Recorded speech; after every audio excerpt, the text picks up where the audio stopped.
Hi, Robin with Oxy-Dry. And there had been some question on one of the forums about replacing a bearing assembly for an Orbot or a Vibe. I can't remember which it was, but I think they're both identical. I may be wrong, but anyway, and they were talking about a replacement bearing, and they weren't able to find it. This was a bearing that I got.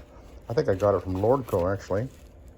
There's the number, and this is the bearing for the Vibe and the Orbot. And actually it works on the CX-17 Orbitech as well. And I had mentioned how I'd had a new race made up.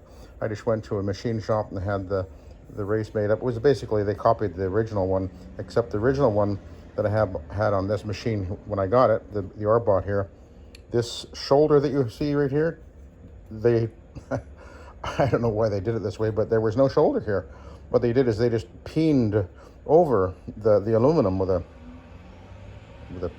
punch, I guess, in a few areas around, you know, like, I don't know, half a dozen spots all around the perimeter of this the race, and that's how they kind of had the bearing kind of held in place in this thing. And I thought, well, that's just ridiculous. That won't last at all. So I went to a machine shop and I said, can you duplicate the race? Only I want to have a shoulder all the way around. They no problem at all. This is 10 years ago, I guess, and I've never had to replace the race ever since. I did get 2 or 3 of them made, and you know, they thread it. They put drilled the holes and put the threads in there and for mounting it and everything, and it's worked perfect ever since. And it's nice, and you can see how solid it is. And anyway, maybe that I assume that the newer Orbot and the Vibe probably are. I'm sure they improved that. There was a very early production machine that I had. But anyway, or I have.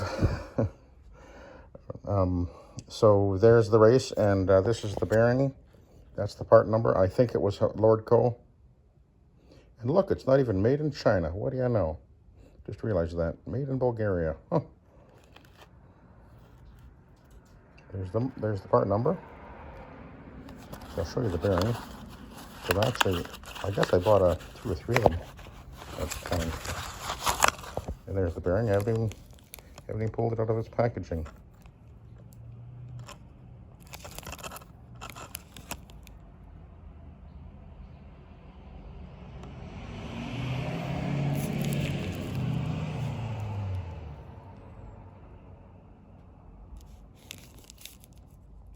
Anyway, there you go. I thought that might be helpful to some of you guys out there. Hopefully you can find a replacement bearing and get yourself back in business. Anyway, thanks for watching. Have a good day.